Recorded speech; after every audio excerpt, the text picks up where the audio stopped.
Okay, I've never sat in front of a camera before, so it's probably gonna be a little weird. And whoa, hello. Welcome. You're gonna be crazy? Go play with your bone. Here. Alright, we're off to a great start. Alright, this is your bone. Go. Okay, so there's a lot going on. I have a husky and I have 2 cats upstairs who are just going absolutely crazy, so just bear with me. Especially with the awkwardness of this video, but I might get better if I decide to keep continuing this. But anyways, I feel like I have something of value to share that might benefit others. I truly believe, ooh, God.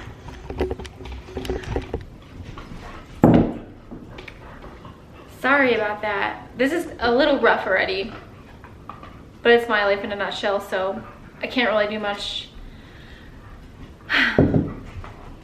My dog's just playing with the bone right by the camera. Okay, it's a little calm now. So I think I have something important to share that I feel like will benefit more than one person, and that's just the goal here. I truly believe in a collective consciousness, so whatever I'm feeling, I feel like you're feeling, and whatever you're feeling, I'm feeling, and vice versa. And maybe this can help some of you guys. I don't know, but I just want to get it off my chest because I actually wrote about it in my little journal, and I want to share it.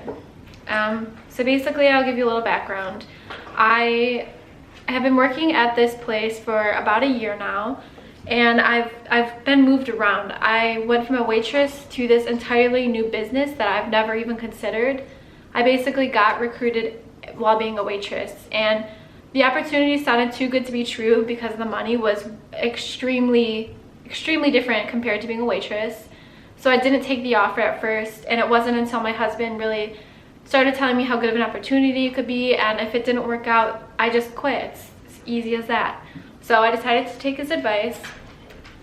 I went in and talked to the manager a year ago, and a year later, here I am.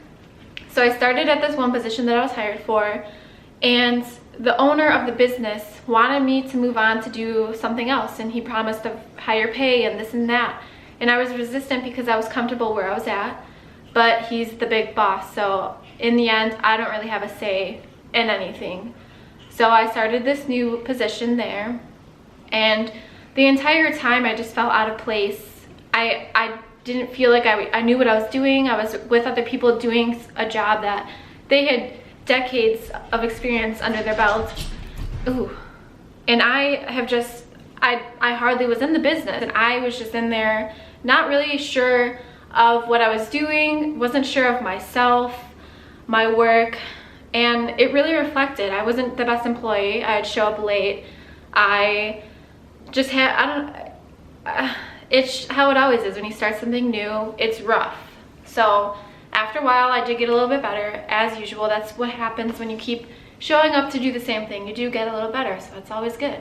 So just as I was starting to get comfortable in this new role, the big boss again says, I'm gonna move you all the way over here, because this guy, he has tons of businesses and they're all on the same street.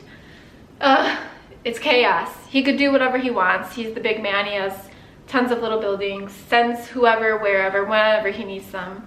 So I got picked to go all the way to this new building, and it's just, I hardly knew what I was doing before I got moved again. So to throw me into a whole nother ball pit, just, I wasn't ready for it, and I was resistant to it, and I was saying no for 2 months until he finally gave me an ultimatum, which is wrong, but he gave me an ultimatum. So I said, fine, I'll do it, I'll go. So I went, and that was on Monday, this past Monday, and I'm hating it. I absolutely hated it.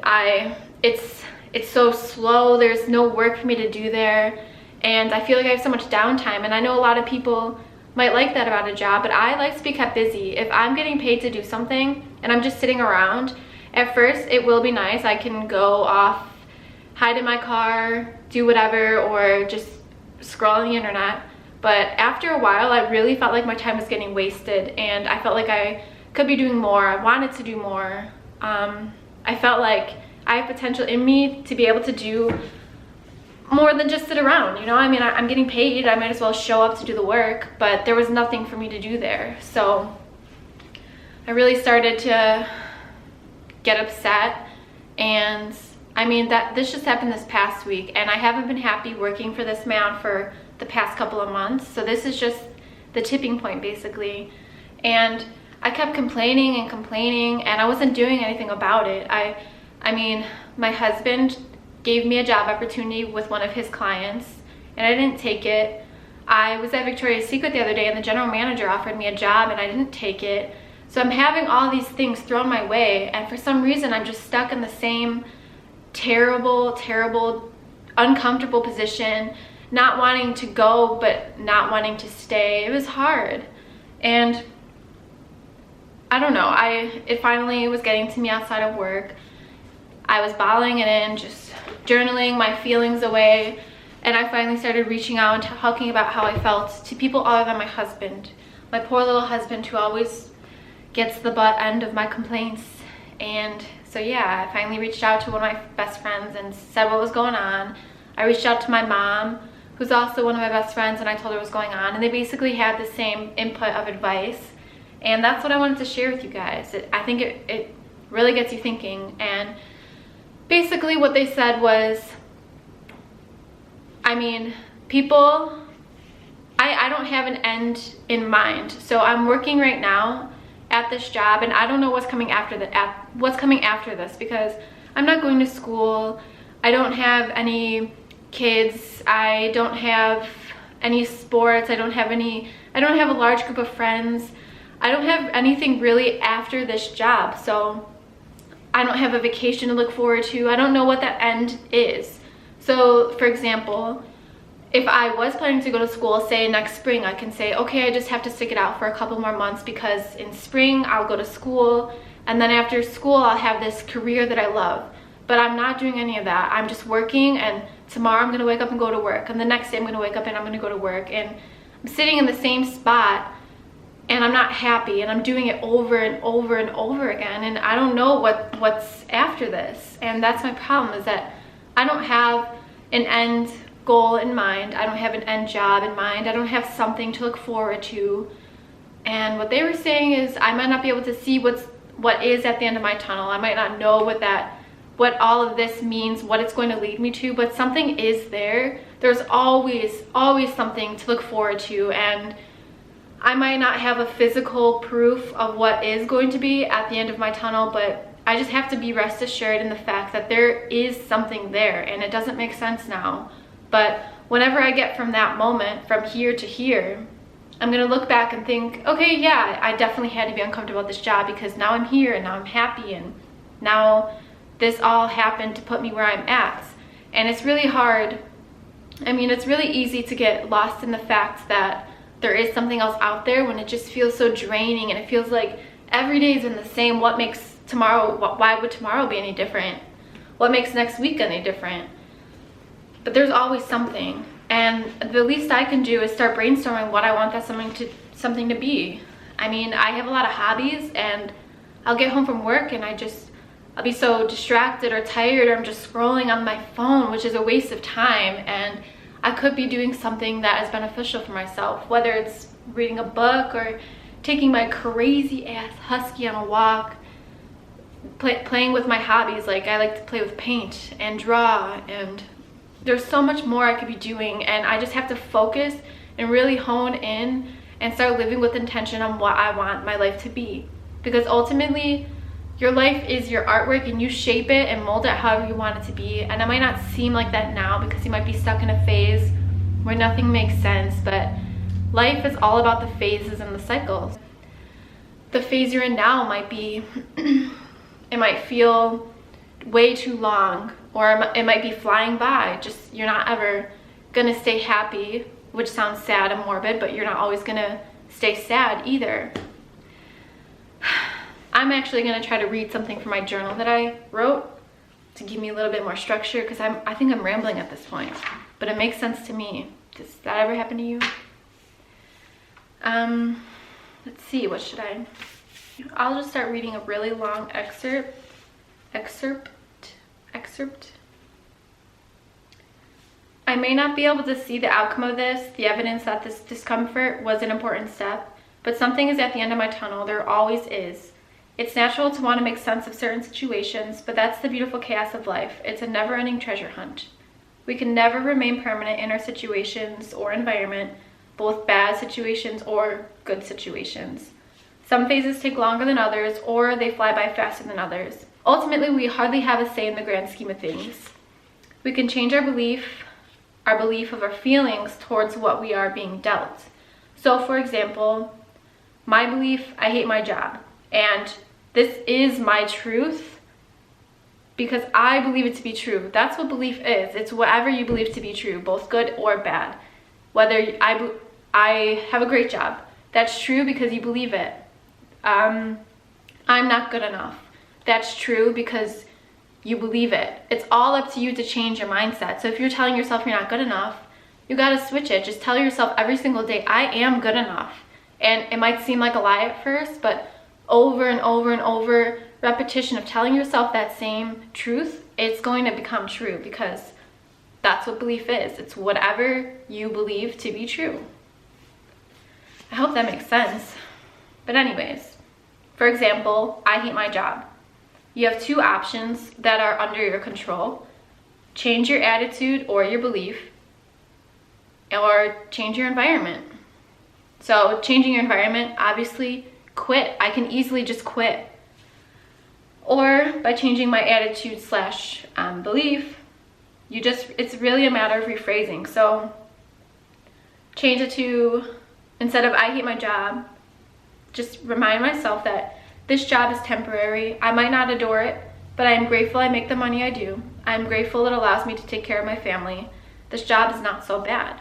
Just tell yourself that over and over, and your belief is going to start to change. So you do have control over it. I have control over that. So you could really relay that towards any belief you have. So you just take whatever belief, say it out loud, and you have the two options to change that are under your control. You can change your environment, or you could change your attitude and belief about your belief.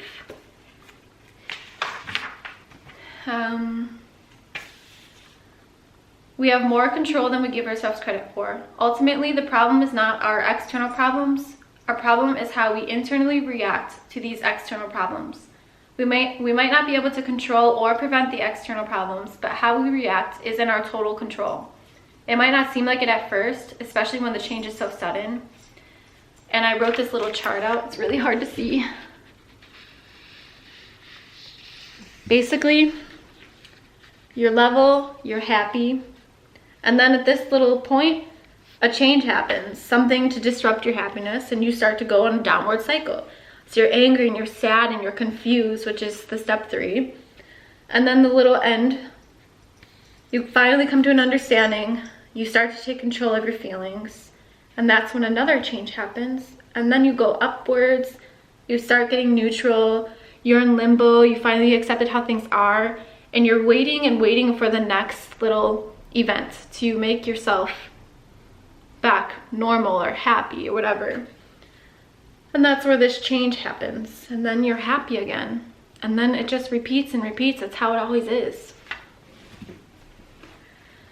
It's like there are two people in charge of the control center, and the first response is valid, but can easily have an overactive response that is a bit excessive, prolonged, and bossy.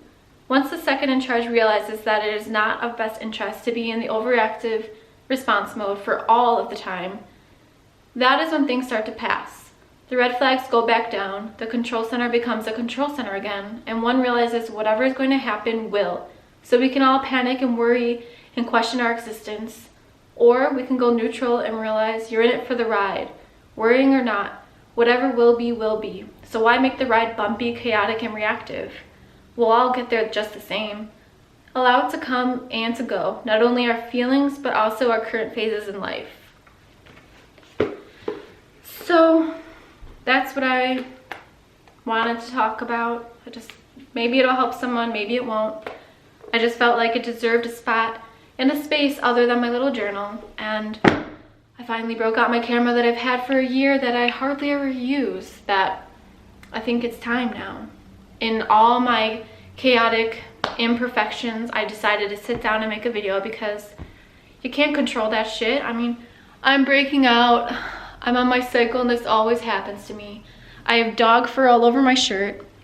The beginning of this video, my animals are going crazy, and it is what it is. I have no control over it, so you just gotta let it go, man. Let that shit go. Whoa. Let that shit go. Okay, a little awkward, but my job here is done.